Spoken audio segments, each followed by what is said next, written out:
Labdien, cienījamās dāmas, godātie kungi. Šodien dienas biznesa sadarbībā ar biedrību Passive House Latvija.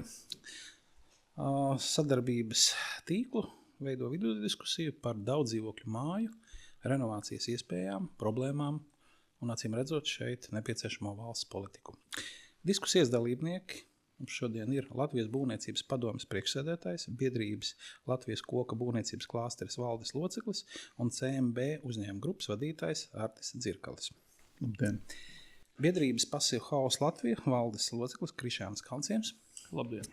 Un ekonomikas ministrijas parlamentārais sekretārs Jurģis Miezainis. Labdien. Sāksim ar pirmo jautājumu. Kāda ir situācija daudz dzīvokļu mājām Latvijā? Laikam jau Miezaina kungam jautājums. Atbildēt vienā vārdā.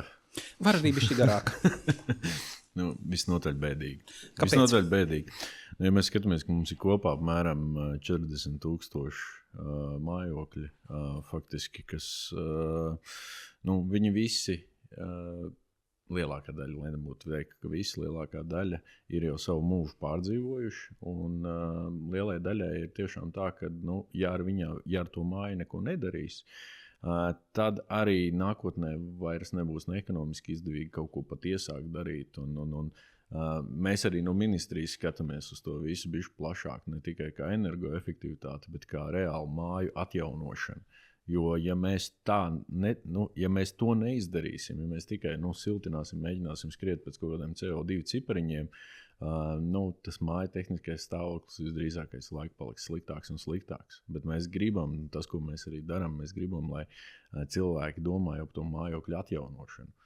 Atjaunots mājoklis, tātad viņam ir jauns aptuveni tas lietošanas termiņš tiek iedots faktiski, un arī tas, ka bonusā, izmantojot visus tās atbalsta instrumentus, viņš arī paliek energoefektīvāks un lētāks ikdienas lietošanai.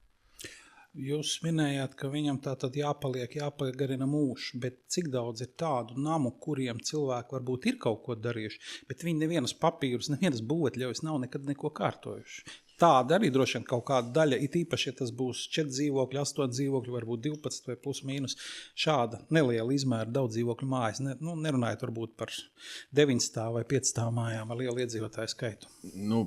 Šajā gadījumā, tur, kur ir privātie, mums arī no valsts puses nav bijušas īstās atbalsta programmas. Ir bijis viens tāds testa gājiens, cik es atminos, tad viņu diezgan ātri izsmēl, viņš bija pieejams Pierīgai, viņš nebija iespējams Rīgai.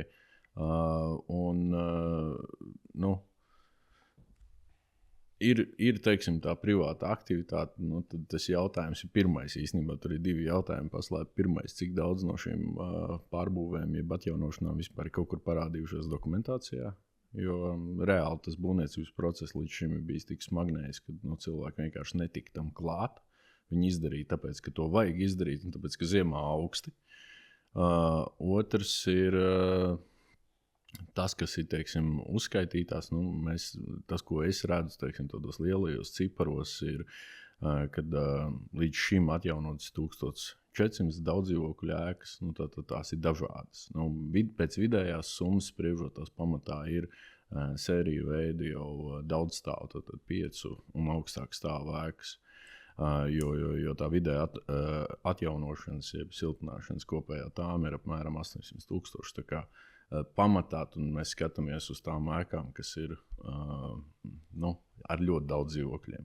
Bet jā, mazākas privātas, tur ir privātie daudz, jautājums, cik viņas ir uzskaitīts. Dzirkļa kungs, jums arī ir pieredze gan no būvniecības puses, gan no kā pats uzņēmuma vadītājs, uzņēmuma grupas vadītājs. Jūs jau arī redzēt šos gan projektus, gan problēmas. Kā jūs redzēt šo situāciju ar šīm daudzdzīvokļu mājām tieši? Droši vien, kad bišķiņ jāpieprecizē par to lietošanas laiku, to vēl joprojām daudz izmanto kā kaut kādu argumentu, bet jāsaprot, ka šobrīd, piemēram, normatīvajā bāzē nav vairs šāds termins kā lietošanas ilgums, jo tas ir nācis mums no padomu laikiem, jo tas bija tieši saistīts ar kapitalizāciju ēkām, lai grāmatvediskie ēkas varētu norakstīt, kā viņas ir sevi atpelnījušas. Šobrīd tas lietošanas laiks nav nekur reglamentēts, līdz ar to tīri tas ir tikai pasakāms pēc tehniskā stāvokļa. Vai ēka ir nolietojusies un viņai ir vajadzīga atjaunošana, vai viņai, piemēram, jau nolietojusies par daudz un viņa vispār nav vērts vairs atjaunot. Tādas ēkas noteikti arī ir. Tām būtu pavisam cits nākotnes stāsts. Visticamāk, ka viņas jājauc nost un cilvēkiem jāmeklē jauna dzīves vieta. Bet tas, kad ēkas ir daudz, man vispār pārsteidz tajā visā, ka pie tās ļoti zemās mūsu ēku renovācijas skaita, tas ir, tur es nezinu, cik tas procentuāli 0, sanāk mēs. Mums vēl joprojām tās ēkas stāv, un viņās dzīvo iekšā cilvēki. Ja? Tas ir apbrīnojams fakts mūsu nācijas izdzīvošanas spējām. Ja? Jo pa lielam jau, mēs visi gribētu dzīvot labāk, bet tā problēma, man liekas, ir tajā, ka cilvēki arī, šobrīd mēs esam pieradinājuši vairāk, tā kā arī cilvēkus domāt par to, kad valsts nāks un valsts kaut ko izdarīs. Tas ir tāds postpadomju mantojums, ja, kad cilvēki uzskata, ka kādam viņu vietā šīs ēkas ir jārenovē. Diemžēl viņi ir īpašnieki. Viņiem ir jābūt atbildīgiem par savu īpašumu. Protams, ka valsts palīdzība ir vajadzīga, jo ne visi ir nodrošināti finansiāli un ir spējīgi kreditēt šīs renovācijas. Bet man liekas, ka tā lielākā daļa ir tā domāšanas problēma, kad vajadzētu tomēr cilvēkiem saprast, ka viņiem pašiem jārūpējas par savu īpašumu un jāpievieno šī vērtība un jāieraug tie labumi. Tas nav tikai energoefektivitāte, ja mazāks rēķins par siltumu, ja, kas varētu būt tas pats maksājums, kas ir pēc tam vai nu bankai vai caur kādu citu instrumentu atpakaļ. Bet ka tas ir ceļ viņa īpašumu tirgusvērtību, ka viņam uzreiz ir rentablāks īpašums, ar ko viņš var operēt savas dzīves laikā, ka viņš arī dzīvo kvalitatīvākā vidē, tur kaut kādas, viena no būtiskākajām prasībām, kas būvniecības likumā ir definēta, ka tev ir jābūt normālam telpa mikroklimatam kaut vai, ka tu esi dzīvo siltumā un normālā gaisā.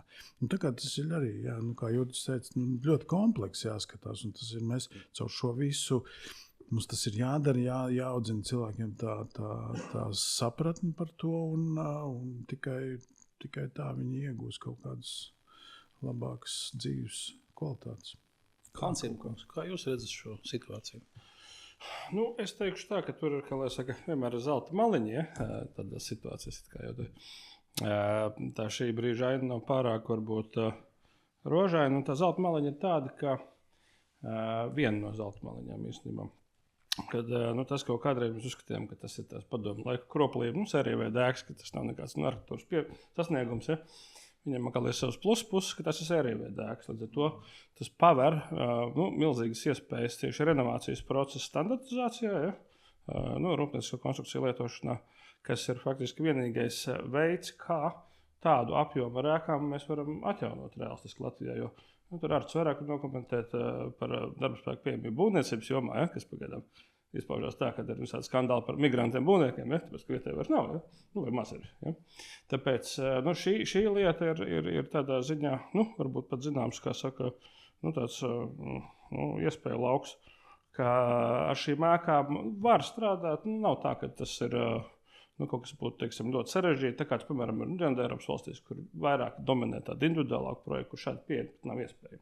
Šāda pieeja ir iespējama, ja mēs runājam par rūpnieciski ražotām konstrukcijām, tad Austrumērāpā, kur bija padomju bloka valstis, arī Skandināvijā un Vācijā arī, ja. Citur tā mazāk. Ja. Bet, tā kā tā ir viena tā labā lieta, kas arī samazina šīs te renovācijas izmaksas. Jo otra lieta, kas ir jāapzinās, ir tā, ka kā saka, ekonomikas ministrijas pat arī dokumentē, skaitā to pašai sēku renovācijas plāns, viņš apliecina, ka šajā te ēku segmentā, kas ir ēku dzīvo absolūts vairums Latvijas iedzīvotāji. Ja?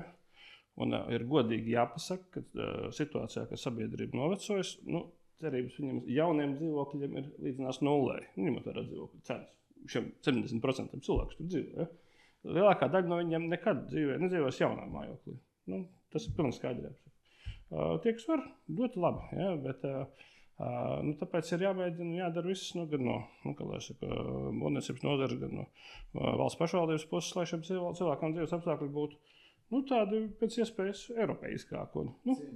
Cieņpilni, ņemsim vērā, ja cilvēks nodzīvojas visu mūžu, mēs runājam vairāk par senioriem vai pirms pensijas vecuma cilvēkiem. Viņš, grib nodzīvot mūžu tur, kur viņš nodzīvojas. Ja? Tā ir ļoti saprotama cilvēciska lieta.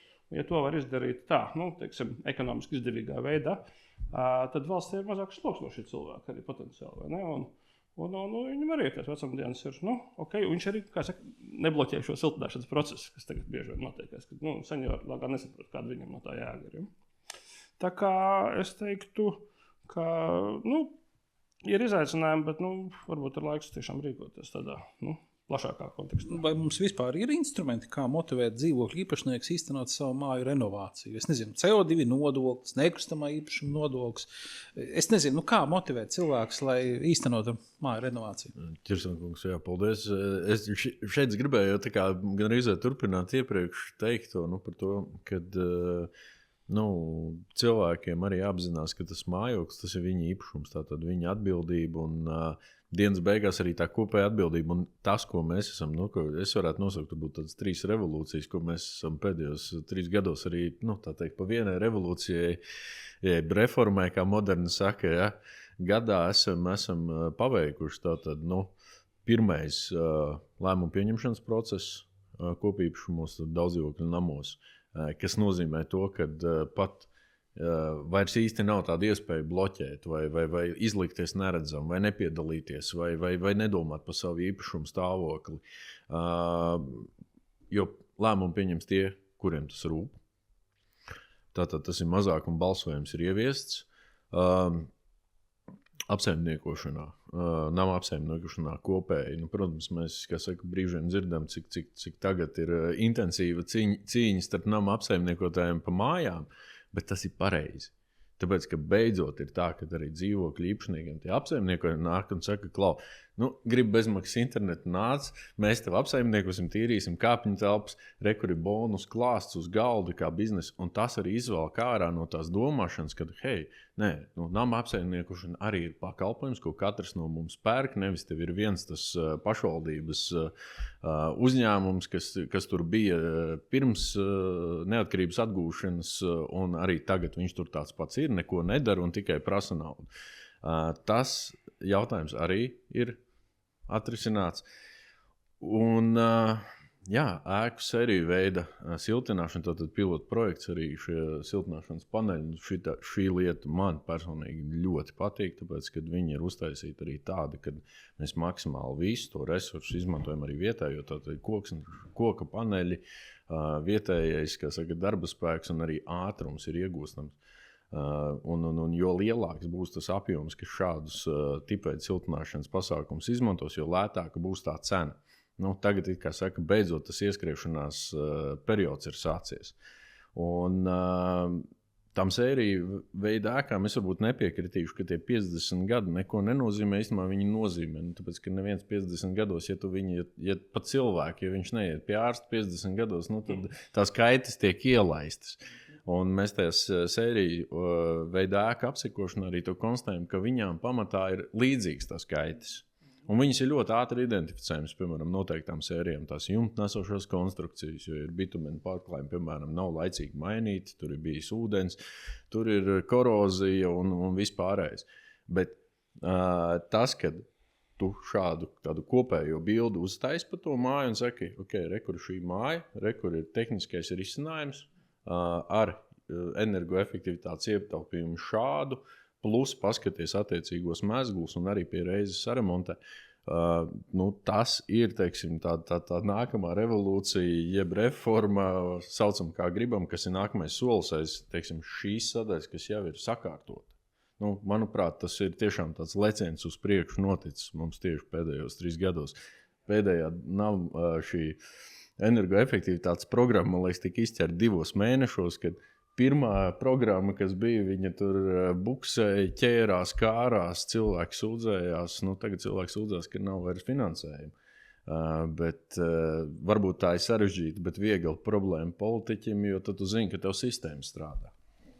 Bet tad nodokli vajadzēs vai nevajadzēs?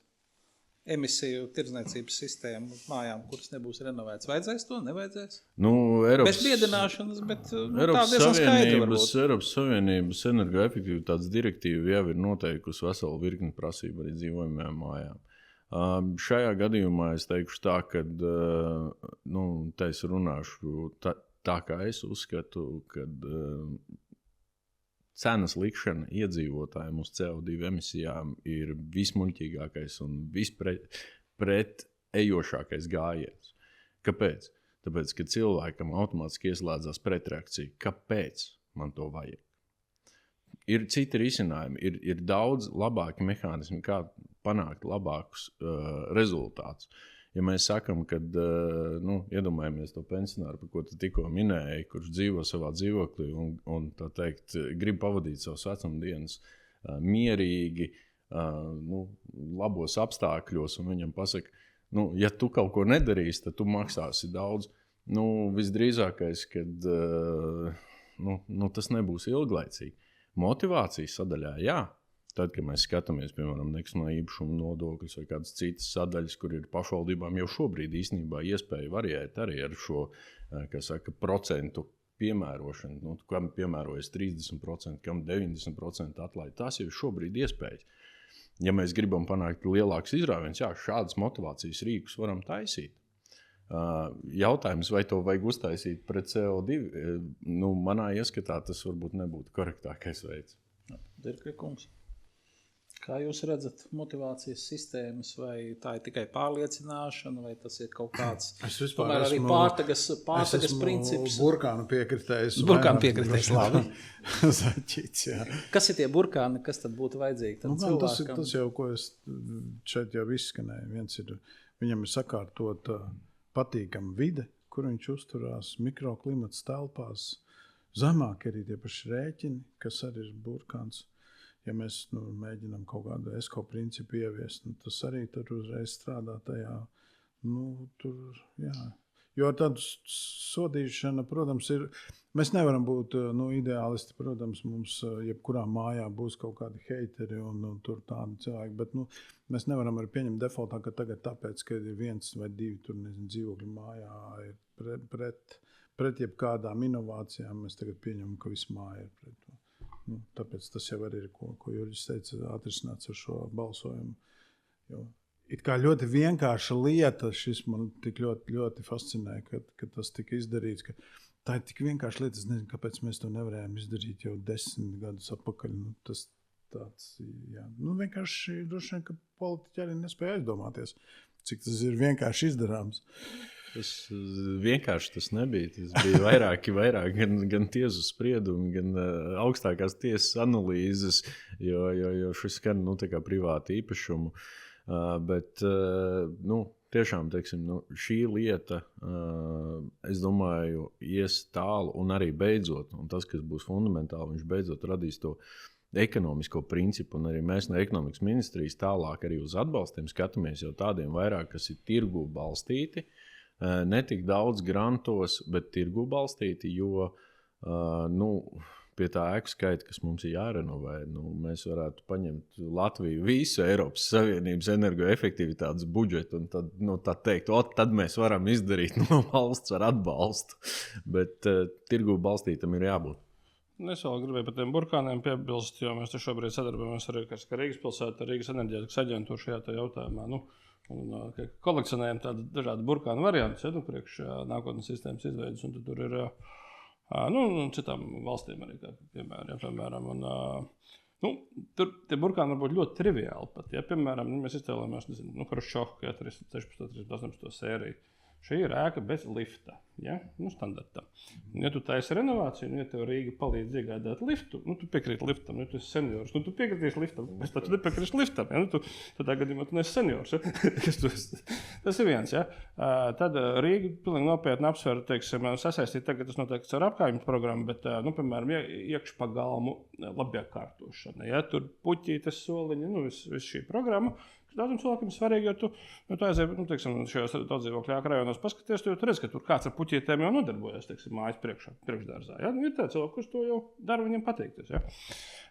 Bet senioriem, ceļš par senioriem domājot, tur tā, Tas gan vairāk anglosakšu zemēs ir tāda lieta, bet kas būtu Latvijā noteikti arī, kas ministrē jāapsver tādas, turpat, kā saka, juridiski jāizveido tāda iespēja, tas, kas angļu saucās reverse mortgage vai atgriezeniskā hipotēka, kas nozīmē to, ka, ja ēka ir atjaunot, tad senioram pieņemsim 70 gadi, ja? Cik viņš dzīvos? 35, diez vai. Tad, ja viņš grib just šo labumu no tā visa, ja, tad viņam ir iespēja šādā ēkā, renovētā ēkā, protams, viņu ar automu palīdzību vai līdzīgā, kā saka, ieķīlāt un katru mēnesi, piemēram, saņemt 300 eiro klāt pie pensijas. Ja? Es nedomāju, ka seniori par to sūdzētos, ka tāda iespēja būtu. Protams, ja tā ēkai ir tirgus vērtība, ja tur reģionam jādomā atsevišķi. Ja? Bet, ja tas ir, teiksim, teikā, es pieņemsim Rīgas kontekstā, ja, vai kaut kā centrā, tad tā ir pilnīgi reāla iespēja, un tas atver milzīgas iespējas īstenībā šajā gadījumā. Teiksim, gan finansiāli, bija jau tikko sēd Rīgas domē par šo, teiksim tā, ja viņš no tiem 300 eiro, kaut kā 100 novirz no kredīta maksāšanai, atkal, ja, teiksim, par šo investīciju ēkā, ja? Tad tas jau veido vienādojumu kaut kādu. Ja?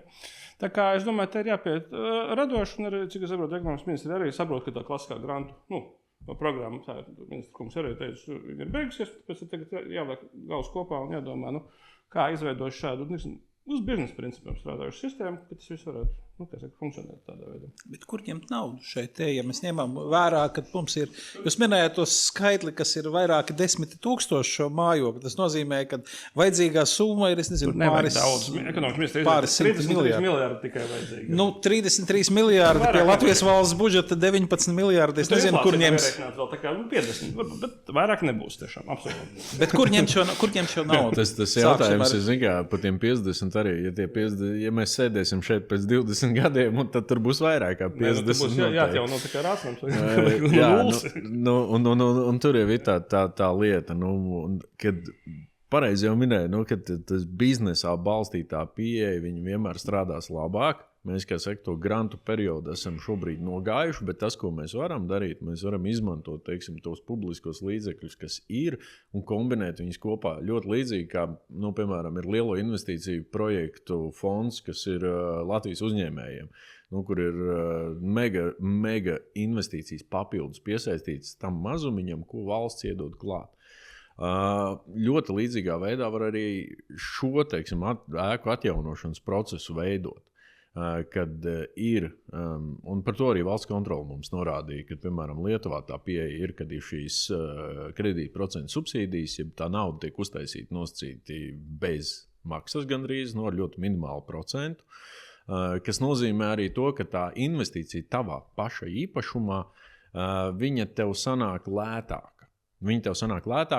Un ieguvums ir gala vērtība. Es nezinu, vai Latvijas sabiedrība ir gatava reverse mortgage principam, jo šobrīd mums tieši Tautsaimniecības komisijā ir diskusija par līdzīgu mehānismu, un tas princips, par ko tur spēja vienoties, ir tomēr arī kaut kādas aizsargājošās klauzes attiecībā uz iedzīvotāju vecumu, tomēr likt, jo laikam, kad mums vēl šī kreditēšana kā jauna, mēs tomēr iesim atkal piesardzīgos soļos. Vismaz Saeimas deputātiem tas Tautsaimniecības komisijā uzskats ir.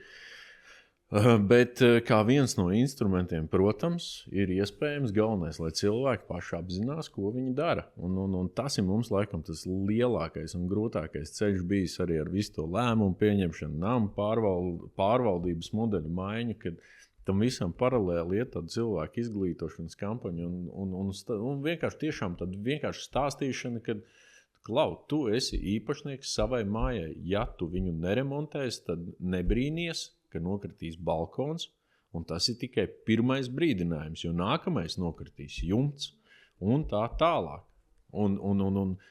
Tagad, teiksim, arī, kad tie gadījumi paliek biežāki, ka kaut kas notiek, tiešām tāds nepatīkams, cilvēks saka pamosties, Klau, laikam, ka nav ok, ka tam sarkaniem ķieģelim tur tā mala ir nodrupusi. Tad viņi sāk prasīt arī nama apsaimniekiem, kāda tad ir mūsu ēkas stāvoklis. Un ekonomikas ministrija tāpēc arī virzīja šos grozījumus, kad namu īpašniekiem ir jāveic šīs tehniskās uzraudzības. Vienīgais, kad to var nedarīt, ir, ja tā ēka ir tukša.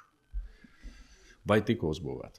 Dzirkļukungs, kur jūs prāt vajadzētu ņemt šo finansējumu? Ja tev vajag 30 miljārdi, 50 miljārdi, summas īstenībā ir milzīgas.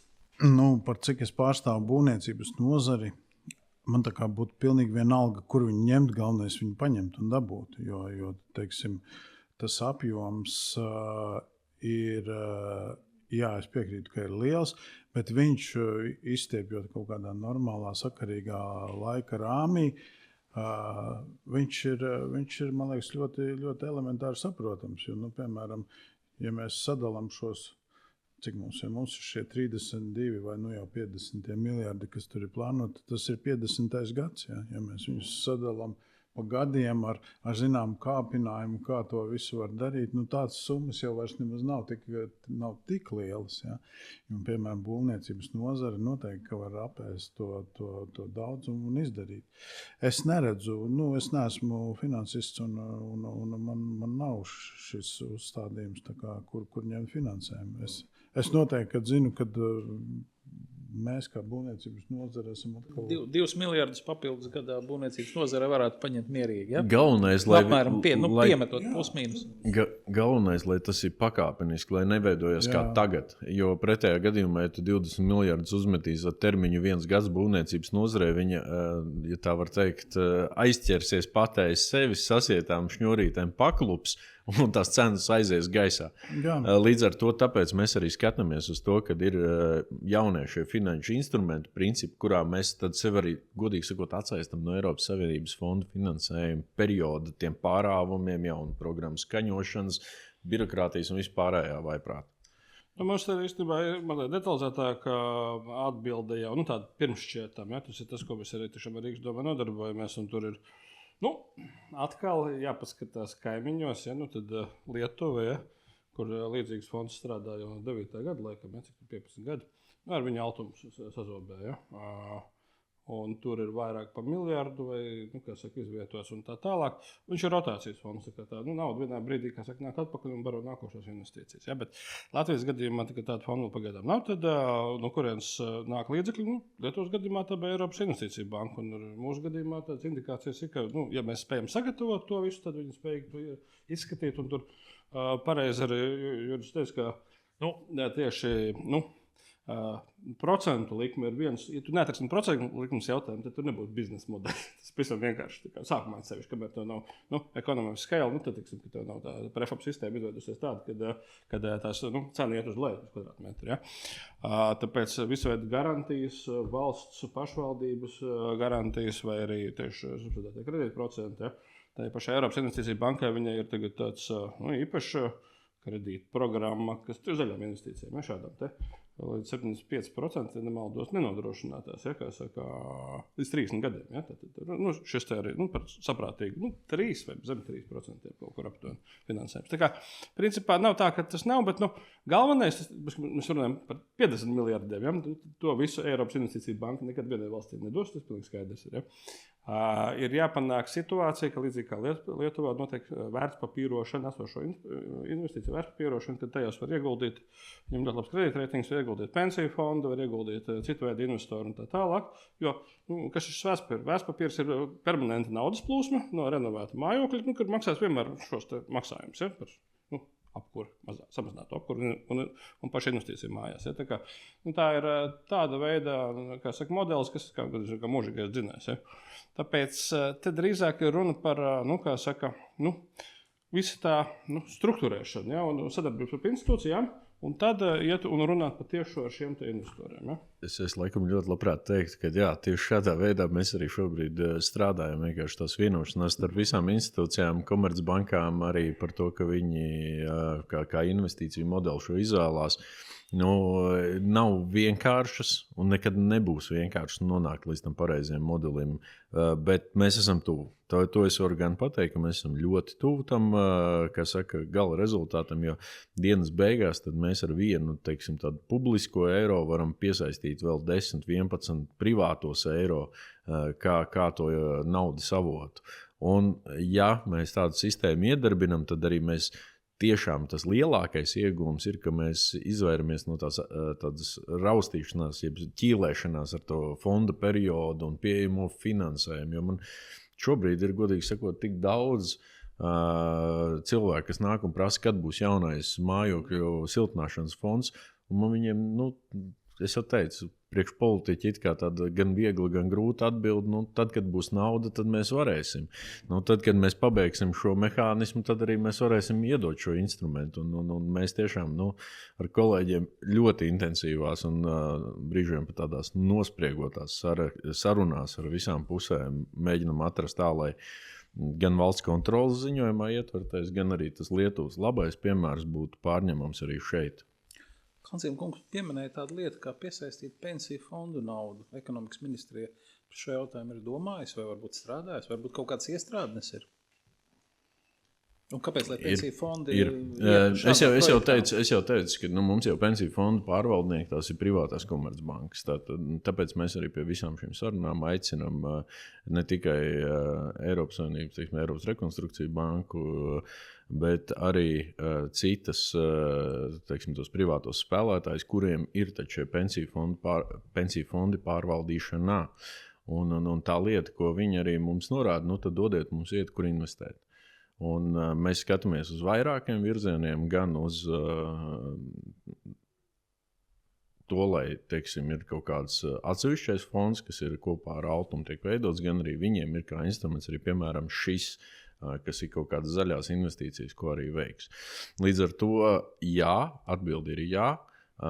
Jautājums ir šobrīd, kā mēs spēsim vienoties, ka viņi to dara. Un tas, ka viņiem tas ir jādara, godīgi sakot, tas ir priekšnosacījums tam, lai Latvijā arī tas pensiju otrais līmenis saglabājās. Jo tas jau ir tas mūžīgais jautājums, ko prasa. Kāpēc mums šajā līmenī, piemēram, salīdzinoši neliela daļa tiek investēta Latvijā? Jo bagātāk jau mēs paliksim tikai tad, ja mēs audzēsim mūsu ekonomiku, nevis mūsu pašu naudu audzē citas valsts ekonomiku. Šajā gadījumā tāpat nav Eiropas ekonomika, tā ir Amerikas indeksa fonda, pa lielam, kur tas pensiju fonda nauda ir atrodas. Parādzības dažādas. Ja? Tāpēc šeit tā lieta, viena no lietām, kas tiešām var veicināt šos pensiju fondus investēt, ir tiešām, ja šiem vērtspapīriem būs, pieteikami zaļa, varbūt pat dark green tāda klase, ja? Tad viņiem ir Eiropas Savienības, saistības, ja? Investēt tieši tādu veidu arī, kā lai saka, investīcijās, ja? Un otrs, ko Juris diezgan labi ieskicēja, kad var jau arī risināt to caur likumdevēju, ja, daļēji. Jo tas visiem politiķiem tagad skaidrs ir, uz vēlēšanām šī diskusija par otro pensiju fondu ir vaļā. Un es arī uzskatu, ka par to ir jādiskutē, tāpēc, ka alternatīva ir pakļauties ekstrēmam populismam un tad tur Igaunijas stilā veicināt alkohola tirgotāju, bet televizoru pārdevēju, tāda visa veida, kā saka, ieņēmums. Ja? Vai arī kā kompromiss apskatīt to, ka eksperimentālā kārtā skatāmies, kā šie fondi var investēt, kaut vai tepatās. Ja? Jo iedomājieties, tas arguments šobrīd ir arī no tās puses, kas saka, ka viss, ka viņi ir jāņem ārā un jābeidz, ir arī tas, ka mēs taču mājas atjaunosim. Šobrīd mums vajadzētu pareizāk piedāvāt pensiju fondu pārvaldniekiem reālus instrumentus, kā arī atjaunojam, kā tā nauda šeit paliek un veido vēl naudu. Un tur tas ir tehniskais niķis, ir tas, ka neviens pensiju fonds neinvestēs mājā, degla vielā 67 atsevišķā mājā. Ja? Tā lieta nedara vispār. Principā, ja viņi investē portfelī, ēku portfelī, fondā, ja, konkrētā vērtspapīrā, viņam tā māja bijusi nebijusi godīgi. Ja? Viņš zina, ka ir pastāvīgs ienākums, stabils ienākums, tur ir monitoringa sistēmas, var redzēt, ka tā ēka tiešām performē, ja? Ēku portfels performē. Un tad viņš mierīgi var investēt, tāpēc, ka tomēr pensiju fonds ir konservatīva institūcija, viņš nedrīkst, tā kā nepārbaudot investēt. Viņš vairs nav pensiju fonds, tas ir kaut kas cits jau, ja? Bet strādājot ar šīm institūcijām kopā, kā saka, un arī, protams, radot, šobrīd jau Latvijā nav tādu, renovētu ēku portfeļu, kur tu varētu investēt. Tas arī jāveic no sākuma.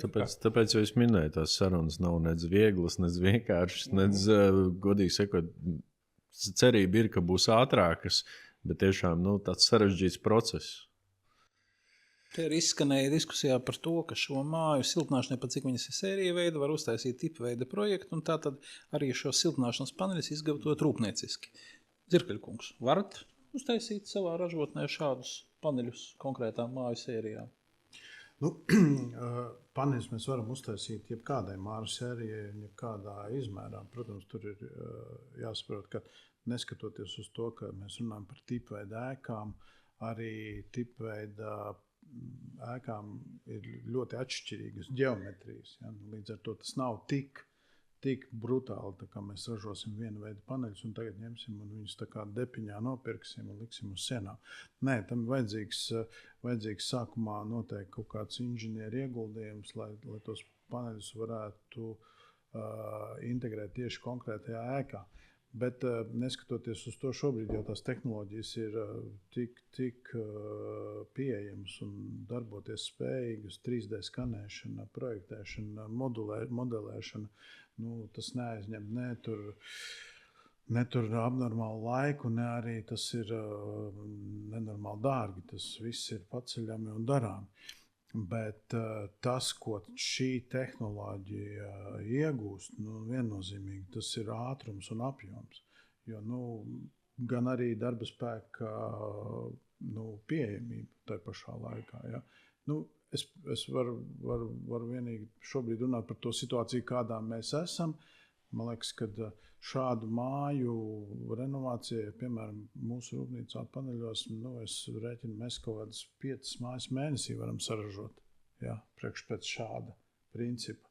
Un ņemot vērā, cik Latvijā ir paneļu ražotāju, tā vispār nebūtu problēma, jo šobrīd, man liekas, ka arī tā ražošanas industrija vairāk vai mazāk ir tāda nīkuļojoša, jo mums jau nav tas tirgus.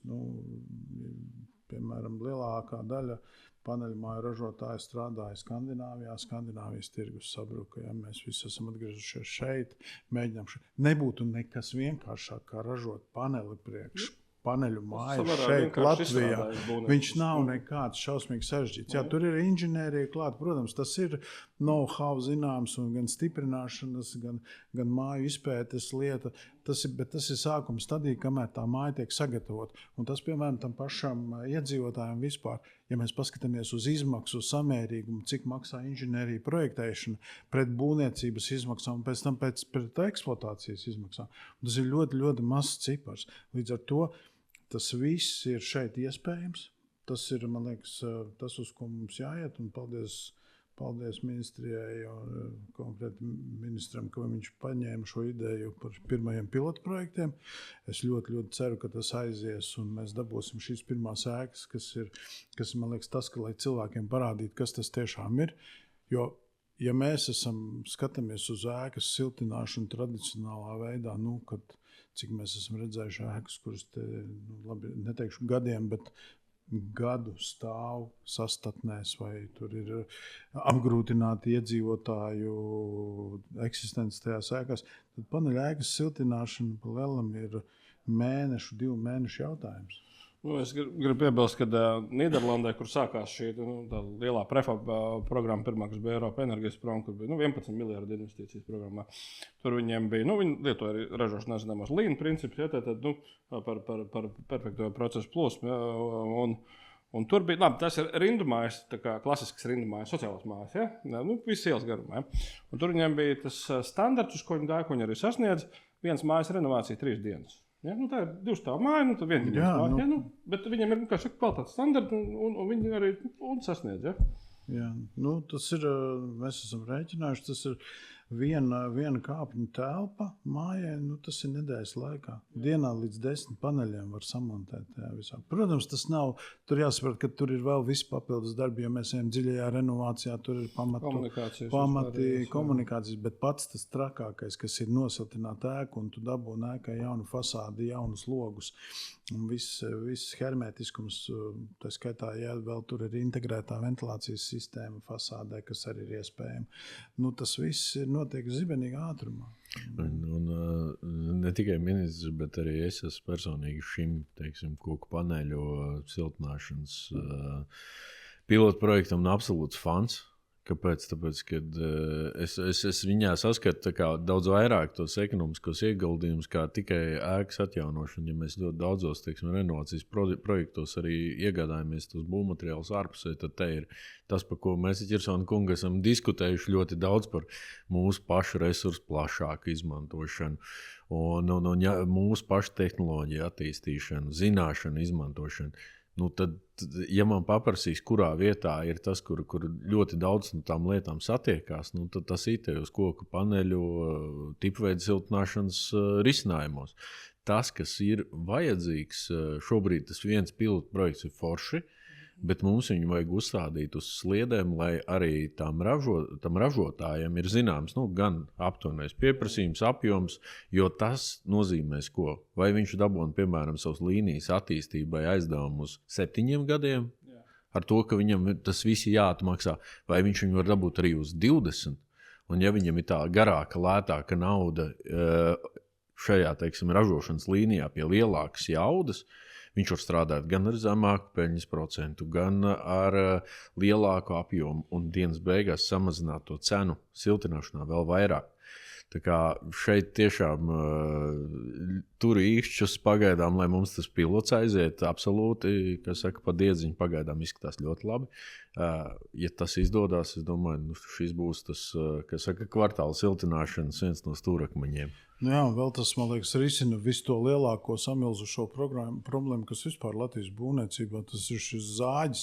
Ja mēs dabūnam skaidri definētu, ka tik un tik finansējums katru gadu iet šajā programmā, veidojas specializēti uzņēmumu grupas, kas nodarbojas ar šo tās pašu inženieru kopienas, kas var apvienoties uz tiem projektiem un darīt tikai vienu to. Un tas ir noved pie tā, ka tas pakalpojums paliks lētāks, viņš paliks ātrāks, efektīvāks.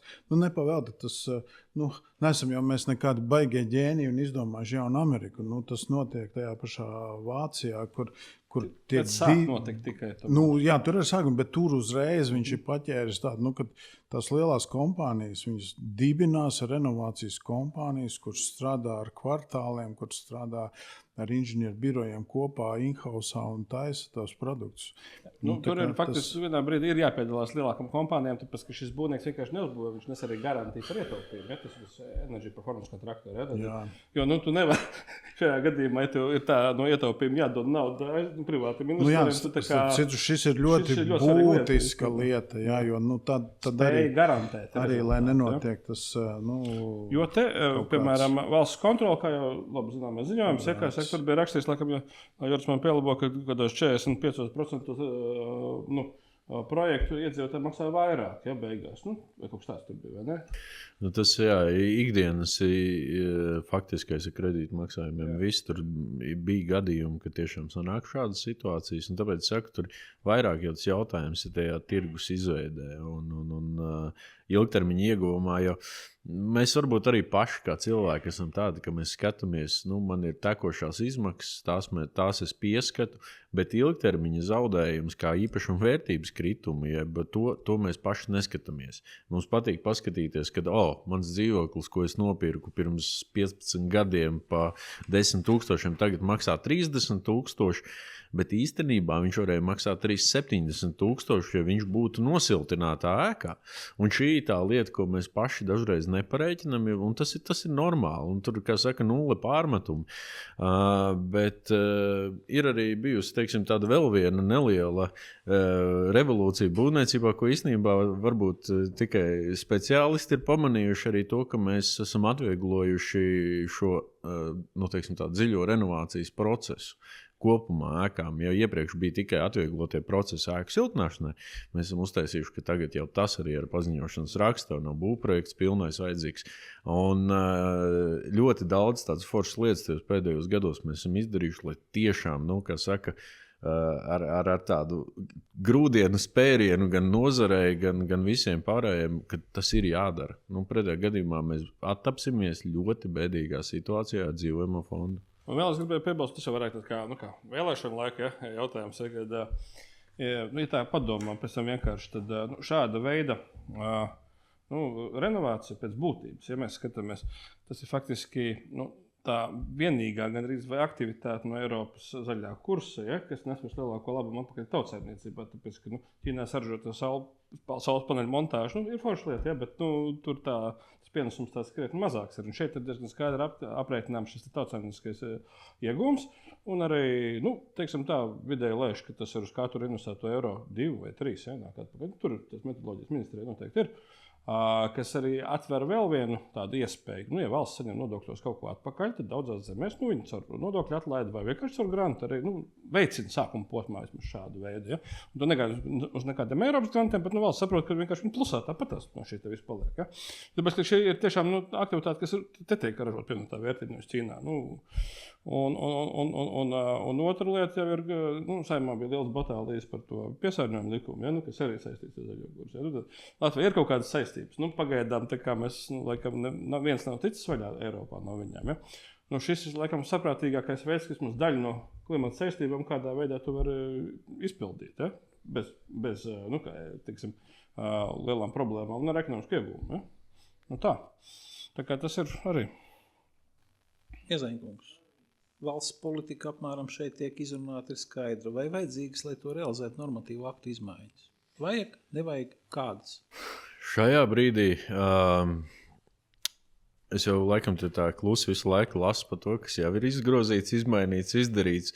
Noteikti, kad ir vēl kādas lietas, kur mēs varam vēl labāk, tā pašā nama apsaimniekošanā, tā pašā veidā, kā varam mēs pilnvarot, skaitā vairāk iesaistīties energoefektivitātes jautājumos, tos nama pārvaldniekus, bet vēlēšanu gadā, kā saka, lēmumu visdrīzākais mēs redzēsim pēc vēlēšanām, bet tas, ka mēs kā ekonomikas ministrija pie tā strādājam, ir fakts. Es tāpēc varēju spēt šeit sēdēt, ātri aizvietot ministru un nosaukt visas, teiksim, gan mazākas, gan lielākas reformas, kas mūs ved uz priekšu un vismaz dod cerību, ka mēs izdarīsim to, par ko kā saka, arī mūsu visi šie politikas plānošanas ilgtermiņa dokumenti saka, ka mums būs nosiltināts un renovēts ēkas, ka mums dzīvojamais fonds nesasniegs to līmeni, kad